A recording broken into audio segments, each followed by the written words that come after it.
ఇటువంటి ప్రార్థనలు ఆణిముత్యాలు. వీటిని మనం స్వీకరించి ప్రతిరోజు ఇంట్లో భగవతి ముందు మనం కాని ప్రార్థన చేస్తే అనేక కార్యాల మీద బయటికి వెళ్ళేటటువంటి పిల్లలకి, భర్తకి, భర్త ప్రార్థన చేస్తే భార్యకి, కుటుంబానికి నిరంతరం రక్షణ కలుగుతుంది. అంత గొప్ప ప్రార్థనని వ్యాస భగవానుడు ఈ ప్రకరణంలో చేర్చి ఉన్నారు.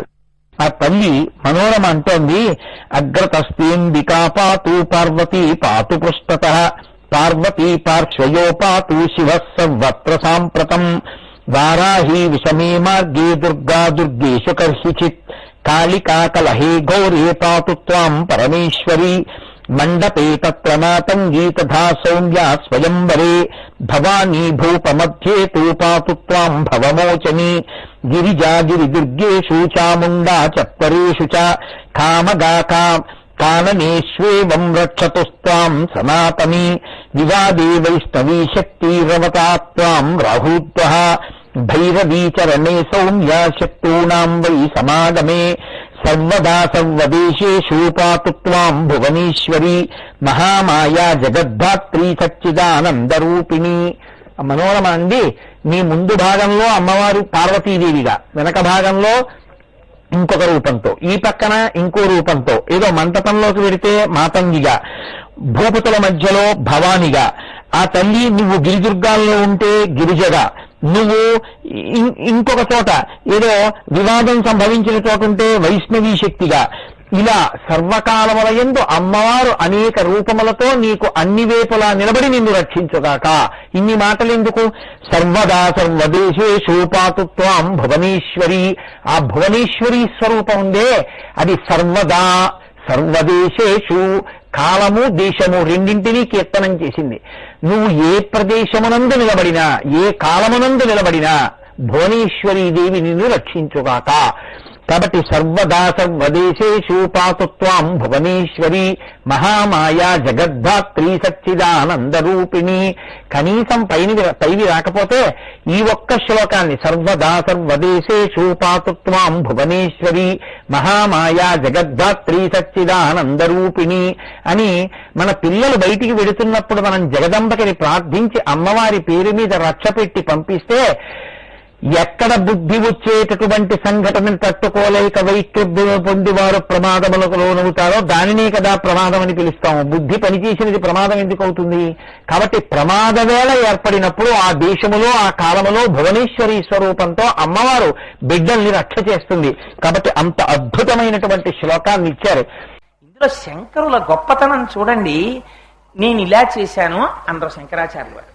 ఆయన వినయం చూడండి. ఆ శ్లోకాలు చెప్పడంలో మీరు ఏమిచ్చి శంకరాచార్యులు వారి రుణం తీర్చుకుంటారండి? అది నిజంగా అటువంటి శంకరులకి నేను గుడి కడతాను అని సత్యనారాయణ రెడ్డి గారు అనడం ఎన్ని తరాల పుణ్యమో. నిజంగా శంకరులకి గుడి కట్టడం అంటే జరిగే పనే అండి.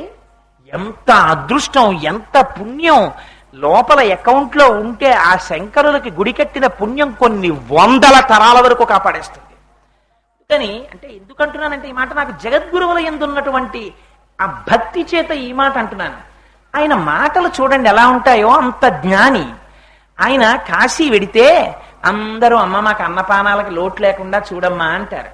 ఆయన అన్నారు అన్నపూర్ణమ్మ దగ్గరికి వెళ్ళి, అమ్మా నాకు ఏం కావాలో తెలుసా?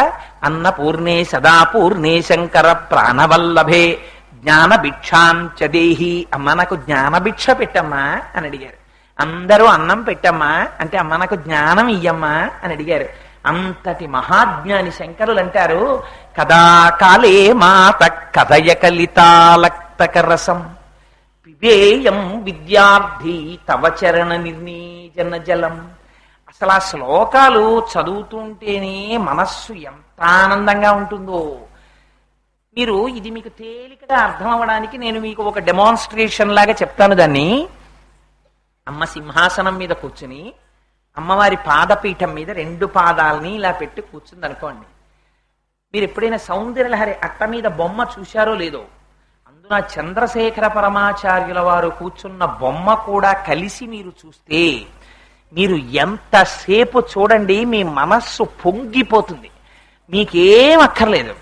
సౌందర్యలహరి అమ్మవారి బొమ్మ, ఆవిడ కూర్చుని ఇలా ఎర్రటి చీర, గులాబీ రంగులో కనపడుతున్నటువంటి 2 పాదాలు, అక్కడే కూర్చున్నటువంటి శంకరాచార్యుల వారు, ఇలా సత్యదండం పట్టుకుని ఉన్నటువంటి చంద్రశేఖర పరమాచార్యుల వారు, ఇలాంటి వాటిని మీరు దర్శనం చేస్తూ ఉన్నారనుకోండి, వాటికి ఏదో ఆనందం కలిగిందంటే ఎంతకన్నా ఏం లేదు. దాని గురించి మనం భయపడవలసిన అవసరం లేదు. ఒకసారి వెనక్కి తిరిగి చూడరా, పొంగిపోతున్నానంది అమ్మ, వీడు ముందుకే చూస్తున్నాడు, ఇలా ఒకసారి చూసేటట్టు చేసింది అంతే.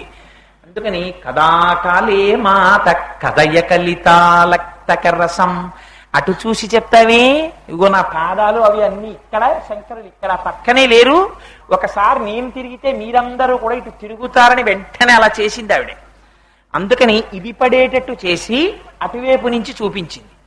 అందుకని మీరు ఆ పాదపీఠం మీద అమ్మవారి పాదాలు పెట్టుకుని ఉంటుంది. మీరు ఒక బంగారు పాత్ర పట్టుకెళ్ళి ఉట్టి పాత్ర మీద పెట్టిస్తారా అమ్మ పాదాలు? దాని నిండా చక్క నాగపడగ పూలు, ఎర్రటి మందార పూలు, తెల్లటి సన్నజాజి పూలు, ఇవన్నీ పాత్రలో అడుగున వేసి ఆ పాత్ర పట్టుకెళ్ళి అమ్మవారి పాదాల కింద పెట్టి, అమ్మవారిలోనే కదా అయ్యవారు కూడా ఉంటారు, ఆ పాత్రలో పెట్టి అమ్మ 2 పాదాలు చూసేటప్పటికి మెత్తటి అమ్మ ఎర్రటి పాదాలు, తెల్లటి గోళ్ళు దర్శనం చేసి ఆ అమ్మ పాదాల నిండా పసుపు రాసి పారాణి పెట్టి తాంబూలం వేసుకుని వీణానాదం వింటూ ఇలా ఇలా తల పంకిస్తుంటే, ఇలా ఇలా తాటంకాలు కదులుతుంటే, బుగ్గల్లో ప్రతిఫలిస్తుంటే, సువాసన మీ పూజాగదంతా గుబాళించేస్తుంటే, కిరీటంలో కాంతి కొడుతుంటే మీ వంక చూసి, ఓయ్ కోటేశ్వరరావు వచ్చావరా నాన్న కూర్చో అని అమ్మవారంటే, మీరు కూర్చుని అమ్మ పాదాలు చూసి పొంగిపోయి నమస్కారం చేసి, అమ్మ నీ పాదాలు కడుగుతానమ్మా అంటే, కడుగునాన్నా అని అమ్మ కొంచెం ఇలా చీర పైకెత్తి పట్టుకుంటే, మీరు అప్పుడు కొంచెం మానసికంగా చేయడానికి దరిద్రమే ఉంది. మీ ఇంట్లో లేకపోవచ్చు, సృష్టించవచ్చు కదా. మీ ఆవిడ బంగారు పాత్ర పట్టుకుని మీ చెయ్యి పట్టుకున్నందుకు మానస పూజలో భార్యను ధరించేయచ్చు.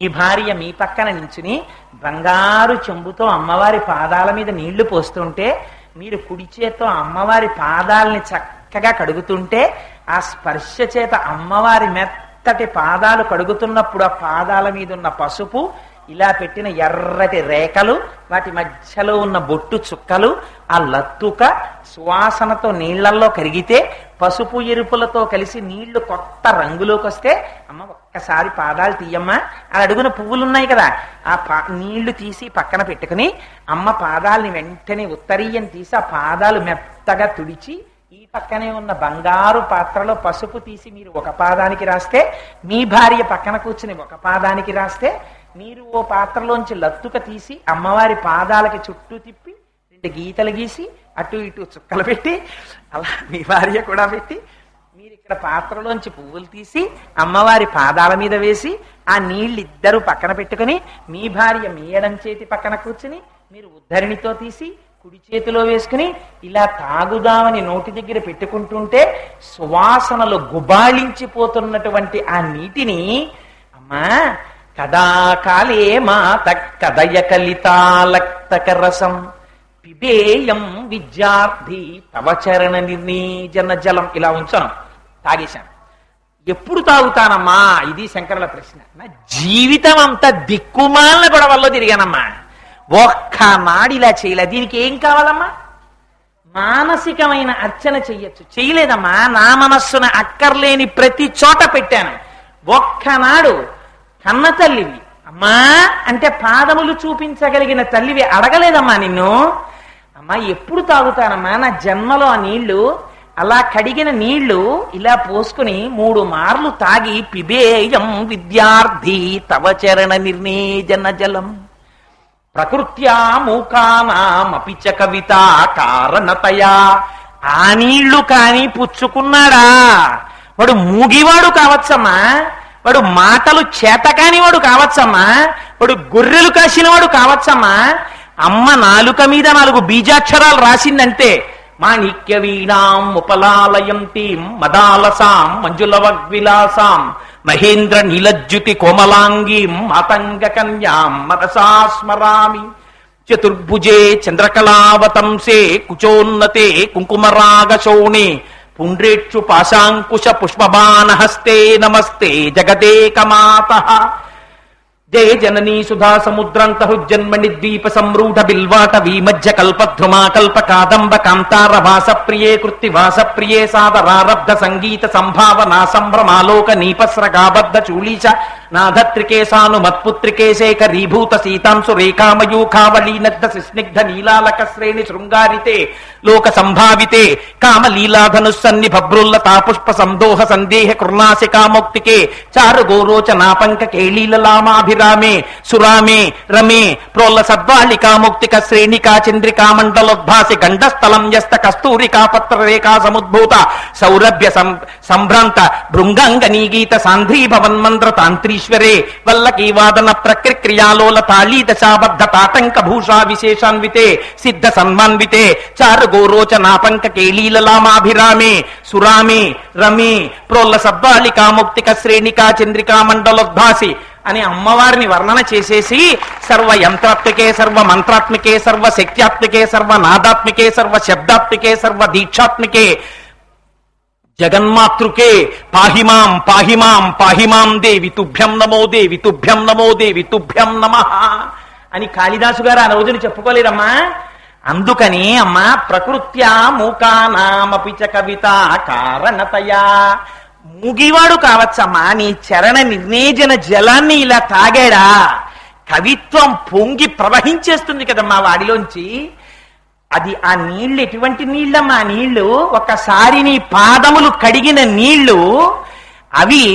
ప్రకృత్యా మూకానామపి చ కవిత కారణతయా తథా దత్తే వాణి ముఖ కమలతాంబూల రసతాం. అమ్మా నీళ్ళు ఎటువంటి నీళ్ళో తెలుసా? ఆ నీళ్లు సరస్వతీదేవి తాంబూల చర్వణం చేసి చేసి చేసి చేసి ఆ సరస్వతీదేవి నోటిలోంచి వచ్చినటువంటి ఎర్రటి ఊట ఎటువంటిదో నీ పాదములు కడిగిన నీరు అటువంటిది. మానసికంగా ఒక్కసారి పుచ్చుకున్నా వాడికి నీ అనుగ్రహము భాషిస్తుంది కదమ్మా. అటువంటి తల్లివమ్మా నువ్వు. అందుకనే అమ్మా ఎప్పుడు తాగుతానమ్మా. శంకరులు తాగలేదండి ఆ నీళ్లు. శంకరులు ఎన్ని మార్లు తాగారో, లేకపోతే సౌందర్య లహరి వారి నోటి వెంట వస్తుందా? అటువంటి శంకరులు నేను తాగాను మీరు తాగండి అనరు. ఎంత వినయంగా మాట్లాడతారో చూడండి. పిబేయం విద్యార్థి తవ చరణ నిర్ణేజన జలం. అమ్మా నీ పాదములు కడిగిన నీరు ఎప్పుడు నేను విద్యార్థినై తాగుతానా అని ఎదురు చూస్తున్నానమ్మా. నా కోరిక తీరుతుందా అమ్మా? మీరు అమ్మ దగ్గరికి వెళ్ళి, అమ్మా నాకు ఎప్పటి నుంచో కోరికమ్మా, క్లాసులో అందరూ టీషర్ట్లు వేసుకొస్తారమ్మా, 30 రూపాయలటమ్మా, ఎంత బాగుంటాయో తెలుసా, ఇలా చిన్ని కన్నాల్లో ఉంటాయమ్మా, కాలర్ కూడా ఉంటుంది, మా క్లాసులో అందరూ అంటారు నువ్వు తెల్లగా ఉంటావు, నువ్వు కానీ డార్క్ కలర్ టీషర్ట్ వేసుకొస్తే ఎంత బాగుంటుందో, ఎరా నువ్వు టీషర్ట్ కొనుక్కోవా అంటారు. నేను చెప్పానమ్మా నాకు మా అమ్మగారు కొంటారు, నాకేం కావాలో మా అమ్మ చూసుకుంటుందని చెప్పాను. నువ్వు చూస్తావు కదమ్మా నాకేంటని పిల్లాడు వెళ్ళిపోయాడు అనుకోండి, తల్లి ఏం చేస్తుంది, వెంటనే పరుసెట్టుకుని ఒకవేళ జ్వరంగా ఉండి వెళ్ళలేనటువంటి అమ్మైనా కూడా ఏ రిక్షాయో చేయించుకుని వెళ్ళి టీషర్ట్ పట్టుకొచ్చి చెమటతో ఉన్నా సరే పిల్లాడు రాగానే నాన్న చొక్కా బని నీకోసం ఏం తెచ్చానో చూసుకో అని చెప్పి ఆ డార్క్ కలర్ టీషర్ట్ చూపించి వాడికి ఆ టీషర్ట్ వేసి చూసుకుని మురిసిపోయి వాడద్దం దగ్గరికి వెళ్ళి చూసుకోవడం కాదు, ముందు ఈవిడే మురిసిపోయి వాడి బుగ్గలన్నీ ముద్దులు పెట్టేసుకుని కౌగులించేసుకున్న అమ్మలా, అమ్మా నేను ఎప్పుడు తాగుతానమ్మా నీళ్లు అని అనరా? ఒక్కసారి జీవితంలో అన్నావా? నిన్ను తాగిస్తాను నాన్న, నువ్వేమడిగావు? నా కాళ్ళు కడిగిన నీళ్లు అడిగావు, తప్పకుండా తాగిస్తానంటుంది అమ్మ. సమయం సందర్భం చూసి ఎప్పుడో తాగించేస్తుంది ఆ తల్లి, తప్పకుండా అనడం నేర్చుకోరా. ఇది ఆవేదన శంకరాచార్యుల వారిది. జగద్గురువులు ఈ ఆవేదన చెంది మనకి చెప్పకపోతే వారికి వచ్చిన నష్టం ఏమిటి? అయ్యో పాపం వీళ్ళు ఎప్పటికి ఉద్ధరింపబడతారు, ఎప్పటికి తెలుసుకుంటారు, వీళ్ళకి అడగడం కూడా చేత కావట్లేదు అమ్మని అని మనయందు కృపతో ఏమి అమృత గుళికలండి ఆ శ్లోకాలు. మానసిక దర్శనం, ధ్యానం ఒక్కొక్క భూమికి దాటిన కొద్దీ ఇక్కడే ఆనందం పొందేయడానికి కావలసిన సమస్త సామాగ్రిని ఆ శ్లోకాలలో జొప్పించి మహానుభావుడు మనకు అందించినటువంటి మహాపురుషుడు శంకరులు.